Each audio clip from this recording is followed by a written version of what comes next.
로베스피에르 혁명의 탄생. 입법의회에 대한 가혹한 비판이 이 유쾌한 이미지에 덧붙여졌다. 로베스피에르는 민중의 존경을 받지 못한 의원들의 죄를 물어 금고형으로 처벌하는 법을 요구했다. 그리고 특히 그는 리옹, 캉, 남부지방을 뒤흔들고 있는 반혁명 소요에 대해 의원들의 관심을 촉구했다. 그의 성견지명은 국민공회가 1793년 7월 노력을 기울여야 할 모든 요충지들을 지적한 셈이었고 빠진 곳은 오직 방대뿐이었다. 자유의 가장 열렬한 수호자들과 주권층의 가장 맹렬한 지지자들이 그곳에 함께 있다. 자크루이 다비드의 자화상. 다비드는 당대 가장 유명한 화가였으며 또한 열렬한 자코뱅으로 붓을 든 로베스피에르라는 별명으로 불리기도 했다. 프랑스 혁명을 화폭에 옮겼으며 후에 나폴레옹 정부의 공식 화가로 일했다. 이토록 정확하고 날카로운 정치적 견해는 사회경제적 상황에 대한 완전한 침묵과 결합하여 뜻밖의 결론으로 이어진다. 나는 여전히 우리의 혁명에 두 가지가 부족하다고 생각합니다. 그것은 내각에 매수된 사람들만큼이나 많았으면 하는 통찰력 있는 작가들과 재산의 일부를 지식과 공공정신의 전파를 위해 바칠 만큼 자유를 사랑하는 부자들입니다. 작가들은 이 호소에 호응할 수 있었다. 그러나 부자들은 무엇보다 설탕과 곡물 투기에 몰두하고 있었다. 어떻게 로베스피에르가 그것을 짐작하지 못했을까? 1792년 1월 말 파리에서 1년의 민중소요가 폭발했다. 원인은 설탕의 품귀와 갑작스러운 가격 폭등이었다. 당국은 생도맹그의 반란에서 원인을 찾고자 했다. 실제로 설탕의 비축량이 충분했다면 생도맹그로부터 아무것도 수입하지 않고 4년은 더 설탕을 소비할 수 있었을 것이다. 그러나 위기의 진정한 원인은 가격 폭등에 편승한 상당수 도매상들의 식료품 사재기에 있었다. 설탕의 공정가격제를 요구하는 수많은 청원서들이 의회로 쏟아졌다. 의회는 소유권을 침해할까 두려워 감히 그렇게 하지 못했다. 자코뱅은 이러한 위기에 자극받아 1월 30일 만장일치로 중대한 결정을 내렸다. 그들은 설탕을 다시 부족함 없이 확보할 수 있을 때까지 설탕도 커피도 소비하지 않을 것을 엄숙히 선서했다.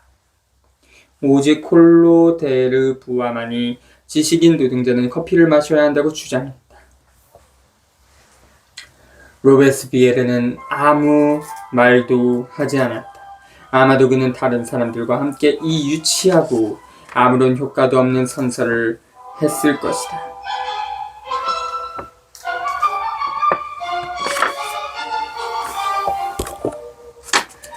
다음 달 2월에는 빵의 품귀로 인한 훨씬 더 심각하고 광범위한 소요가 프랑스 전역에서 일어났다.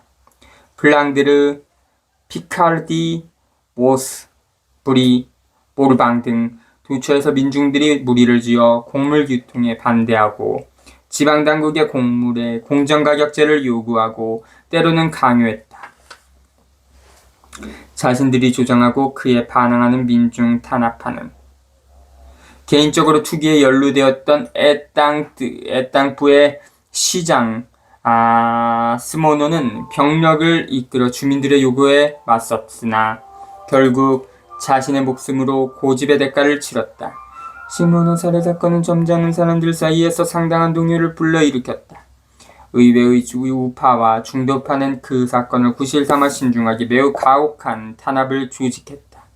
자코뱅 클럽에서조차 그에게 사후 시민관을 부여하자는 논의가 있었다.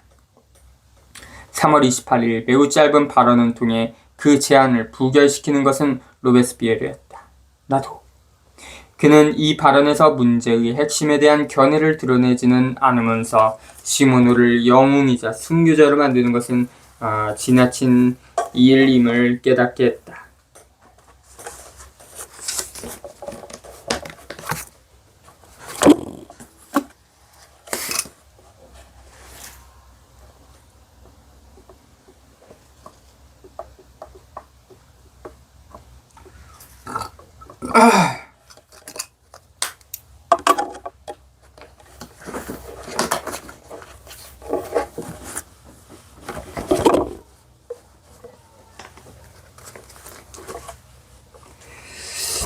사회적 위기가 고조된 이 2달간 이 발언을 로베스피에르가 유일하게 사건들에 보인 관심의 표시였다. 그러나 그의 가장 가까운 투쟁 동료들은 더 많은 관심을 쏟고 있었다. 베티옹은 이 시기에 그리고 8월 10일 봉기까지 계속해서 로베스피에르와 매우 긴밀한 관계를 유지했다. 파리의 시장으로서 적극적이고 진보적인 부르주아 그룹이가 하는 위협과 노동자들 등에게 양보해야 할 필요성을 감지한 그는 동료들에게 경고했다. 그는 2월 6일 비조에게 다음과 같이 썼다.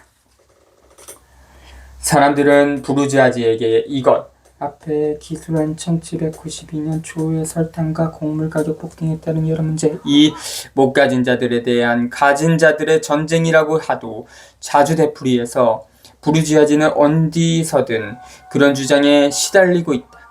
민중들은 부르주아지에게 화를 내고 그들의 배은망덕에 풍기하고 자신들이 그들에게 했던 봉사를 기억하고 그들이 아름다운 자유의 기간 동안 모두 친구였음을 상기한다. 특권층은 우리를 부지불식간의 파멸로 이끄는 이 전쟁을 은밀하게 선동한다. 결속된 부르주아지와 민중이 혁명을 수행했고 그들의 결속만이 혁명을 보존할 수 있다. 게다가 농민, 벌목, 인부, 수공업자, 농업 노동자들은 식료품 유통과 가격 규제를 요구하면서 동시에 방봉건 투쟁을 촉구했다. 콜로데르부아 1749년부터 1796년 순회극단의 배우이자 무대감독 출신으로 8월 10일 봉기에 주동자 중 한 사람, 국민공회 의원, 혁명력 2년 공안위원, 테르미도르 쿠데타에 참여했으나 곧 공포정치가로 기소되어 기아나 유형을 선고받았다. 플랑드르, 프랑스와 벨기에의 접경지역. 피가르디, 플랑드르 바로 남쪽 지역. 보우스, 파리 분지 지역의 일부로 파리시 남서쪽에 위치. 브리, 파리 분지 지역의 일부로 파리시 동쪽에 위치. 몰방, 프랑스 중등부 부르고뉴 서쪽의 산악지대. 에땅프, 파리 남쪽 근교의 소도시.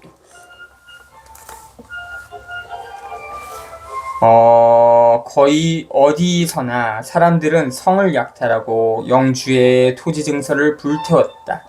사람들이 공격한 것은 당연히 망명귀족의 저택과 재산이었다. 그에 대응하여 입법의회는 모호한 조치를 취했다. 2월 9일 입법의회는 망명귀족의 재산을 몰수하여 국민의 수중에 뒀다. 하지만 그 조치는 소유를 진정시키는데 전혀 도움이 되지 못했다. 소유를 멈추려면 8월 4일 밤에 시작된 방영 1789년의 반봉건제 폐지 선언으로 더 효과적인 한 걸음을 내딛어야 했다. 효과는 없었지만 그 조치를 시도한 것은 로베스피에르의 또 다른 친구 베티옹보다 더 절실한 조르주 쿠통이었다. 2월 29일 그는 입법의회에서 토지의 실질적인 양도, 중세 초의 혼란스러운 시기에 농민들이 영주에게 토지를 바치고 그 대가로 영주의 보호를 받을 것을 의해 정당화되지 않는 모든 봉건적 권리를 보상 없이 폐지할 것을 제안했다. 그리고 그는 아무도 듣지 않는 말, 로베스피에르만이 자신의 위엄과 자코뱅 협회라는 거대한 조직을 이용해 듣게 만들 말, 로베스피에르가 몇 달 뒤 되풀이함으로써 지배적인 견해로 만들 말을 했다. 민중들에게 관심을 기울이십시오. 여론의 치명적인 무관심으로 여러분의 법령이 무력해진다면 공공의 안녕은 위태로워질 것입니다. 군대의 힘과 국민의 힘이 오직 하나가 될 때에만, 그리고 호의적인 민중이 그 목적과 그리고 필요하다면 행동해서 군대와 결속할 때에만 우리의 군대는 우리의 기대를 충족시킬 것입니다. 따라서 입법의회가 무엇보다 앞서 확보해야 하는 것은 군대의 힘보다 더 강력한 민중의 정신력이며 질서와 만인의 평등, 행복에 필수불가결한 전반적인 여론인 것입니다. 사람들은 민중을 계몽하기를 원하고 나는 민중의 고통을 덜어주기를 원합니다. 사람들은 말로 그들을 혁명에 결집시키기를 원하고 나는 공정하고 유익한 법으로 그렇게 하기를 원합니다. 틀림없이 로베스피에르는 구통의 우려를 알고 있었고 공감했다. 또한 틀림없이 그는 구통의 진취성을 알고 있었고 그것을 인정했다. 곧 그가 사회 문제에 관심을 갖게 되면 그는 자발적으로 같은 방향으로 그리고 심지어 더 멀리 나아갈 것이다. 그러나 당분간 그는 계속해서 사회 문제에 관심을 두지 않는다. 정신적인 흔들림 없이 또 현실적인 대가도 없이 그는 전쟁 반대 투쟁을 계속했다. 그리고 2월 하순 내내 그는 특히 디트리시와 애초의 클럽에서 분리된 스트라스부르의 자코뱅 우파를 당대 최대의 야금업자 중 한 사람인 바로 그 디트리시 르제드 릴은 그의 집에서 라 마르세즈를 작곡한 것이다. 비난하고 그리고 지방의 결혼 협회들에게 점점 더 왜곡된 정보를 전달하고 있던 파리 자코뱅 클럽의 통신위원회를 비난했다. 쿠롱, 조르주 쿠롱, 구통 1755년부터 1794년 변호사, 입법의회와 국민공예 의원, 혁명력 2년 공안위원 로베스피에르와 생지스와 가까운 동료였으며 두 사람을 도와 자크 에베르와 당통의 세력을 몰락시켰다. 테르미도르 쿠데타 후 로베스피에르와 함께 체포되어 단두대에서 처형됐다. 디트리시 바롱 드 디트리시 1748년부터 1793년 바롱은 아마 남작이라는 뜻일 겁니다. 1790년 프랑스 북동부 국경 근처의 도시 스트라스부르의 시장 아마추어 음악가이자 하급 장교인 르제 드릴 클로드 조셉 르제 드릴 1760년부터 1836년은 라인 연맹군을 위해 작사 작곡한 라 마르시에즈를 그의 집에서 처음 불렀다. 디트리시는 입법군주정 지지자로서 8월 10일 봉기 이후 스트라스부르 주민들을 선동하려다 실패하고 망명했다가 1793년 귀국하여 처형됐다. 1792년 3월에 사건들은 빠르게 전개됐다. 한편으로는 오스트리아 황제 레오폴드 2세가 사망하고 그와 함께 오스트리아가 전쟁을 피할 마지막 기회도 사라졌다. 다른 한편 루이 16세는 1년의 음모와 술책에 뒤이어 3월 15일과 3월 23일 사이에 3명의 자코뱅, 즉 디몰리에 진심이라기보다 이름뿐인 자코뱅 롤랑 플라비에르 에티앙 플라비에르 1735년부터 1794년을 강요직에 임명하는 데 동의했다. 네 번째 자코뱅 세르뱅 조셉 세르뱅 1741년부터 1808년은 5월에야 지명된다. 이 지명을 부추겼던 브리스의 입지는 그만큼 더 강화됐고 자코뱅 전체는 이렇게 권력으로 접근하게 된 것에 어느 정도 현혹됐다. 3월 19일 디무리에가 클럽의 회합에 나왔을 때 그때까지는 거의 참석하지 않았다. 로베스피에르는 예의 바르면서도 냉정한 말투로 그의 지명을 축하하면서 그렇다 해도 자신은 경계심을 버리지 않을 것이라고 말했다.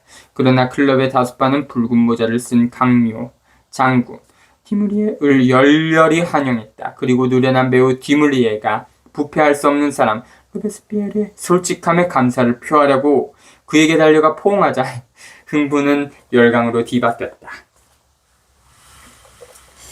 그 어느 때보다 더 투쟁이 필요했다. 3월 26일 로베스피에르는 자코뱅 클럽에서 한 번 더 전쟁이라는 덫을 비난할 뜻으로 결의한 협회들에 보낼 서신의 초안을 낭독했다. 통신위원회는 이번에는 그의 견해를 중간에서 가로채지 못했고 로베스피에르는 결국 자코뱅 전체가 자신의 뒤를 따르게 할 수 있으리라 기대했다. 그러나 브리소파가 가만히 있지 않았다. 내용에 대한 논쟁을 계속하기에는 너무도 빈틈없는 그들은 예기치 못한 허점을 찾아내려 했고 마침내 그것을 발견했다. 라 마르시에즈 약보. 하급 장교인 루제들릴은 1792년 4월 동료들을 위해 라인군을 위한 전투가를 작곡했다. 이 노래는 마르세유 출신 의용군들이 즐겨 불렀기 때문에 라 마르시에즈로 불리게 됐다. 로베스피에르가 말했다. 언제나 우리 자신의 지혜보다 우리를 더 잘 보살피시는 신께서는 레오폴드 오스트리아 왕제를 벌하심으로써 적들의 계획을 좌절시키신 것으로 보입니다. 그러나 파멸의 길로 달려가려는 우리를 끝내 구원하고자 했던 하늘의 자비를 물리치는 이를 두려워합시다. 곧 디아데가 공격했다. 그에 따르면 신이라는 단어를 사용하는 것은 민중을 다시 미신의 속박 아래 두는데 일조하는 것이었다. 나도. 로베스피에르는 머리를 떨구고 함정에 빠졌다. 종교 문제가 제기되는 순간 그는 나머지를 다 잊어버렸다. 그리고 다시 그는 열정적인 즉흥 연설을 시작했다. 이 연설은 꽤 길게 인용할 필요가 있다. 왜냐하면 로베스피에르가 자신의 깊숙한 본심을 이보다 더 있는 그대로 드러낸 적은 결코 없었기 때문이다. 그는 카톨릭에 대한 공격으로 시작했다. 이 부분은 거의 모든 자코뱅의 의견이 일치하는 지점이었다. 그러나 그가 신의 존재에 대한 자신의 믿음을 엄명하자 커다란 소동이 일어나 그의 말을 중단시켰다. 터무니없는 일이 일어났다. 로베스피에르가 자코뱅 클럽에서 정숙을 요구받았다. 그러나 로베스피에르는 당황하지 않았다. 그에게는 모든 것이 걸린 일이었다. 아니요, 여러분은 결코 나의 목소리를 잠재우지 못할 겁니다. 이 진실을 억누를 만큼 중대한 의사 일정은 결코 존재하지 않습니다.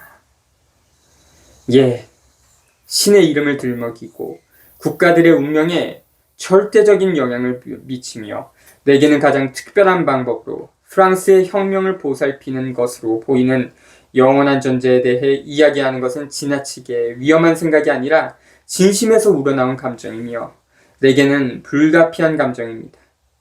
재원의회에서 온갖 격정과 온갖 비천한 음모에 내맡겨져 있었고 수많은 적들에 둘러싸여인 채 자신을 지탱해야 했던 내게 그것이 어떻게 불가피하지 않겠습니까? 내가 나의 영혼을 보양시키지 않았더라면 인간의 힘으로는 감당할 수 없는 일들을 어떻게 나의 영혼만으로 감당할 수 있었겠습니까? 이 종교적 감정은 용기를 북돋우는 이러한 생각을 극단으로 치닫게 하지 않으면서도 민중을 배반하고자 했던 사람들이 얻었던 모든 이익에 대해 내게 충분히 변상해졌습니다. 기독교 신자라면 본질적인 혁명의 수호신으로 정의되는 이 신에 대해 그가 원하는 것이 무엇인지 생각할 것이다. 무신론자라면 특히 마지막 구절이 보여주는 배부를 찌르는 듯한 양심의 고백에 감동받을 것이다. 로베스피에르는 자신의 신념에 충실하기 위해 명백한 개인적 야심에 대항해 자신이 수행해야 했던 투쟁을 이 이상은 명료하게 드러내 보이지 않았다. 그러나 기독교 신자이든 무신론자이든 루스만큼이나 엄격한 루소의 제자에게 특히 종교의 문제가 어떻게 제기되었는가를 잊어서는 안 된다. 스승과 제자는 진심으로 참으로 진지하게 자신들의 신을 믿었다. 그때의 신은 루소에게는 스피노자의 신, 범신론적 신, 로베스피에르에게는 람네의 신, 모든 사회계획을 지지하는 신을 예고하는 신이었다. 스피노자, 발루크 스피노자, 1632년부터 1677년, 네덜란드의 철학자. 일체의 사물은 신의 변흉이고 신은 모든 사물의 내재적 원인이라는 범신론적 세계를 전개하였다. 라무네, 펠릭 라무네, 1782년부터 1854년, 프랑스의 사제이자 사상가. 프랑스 혁명 이후 정치적 자유주의와 로마 가톨릭 신앙을 결합시키려 한 철학, 정치 저술가이다. 18.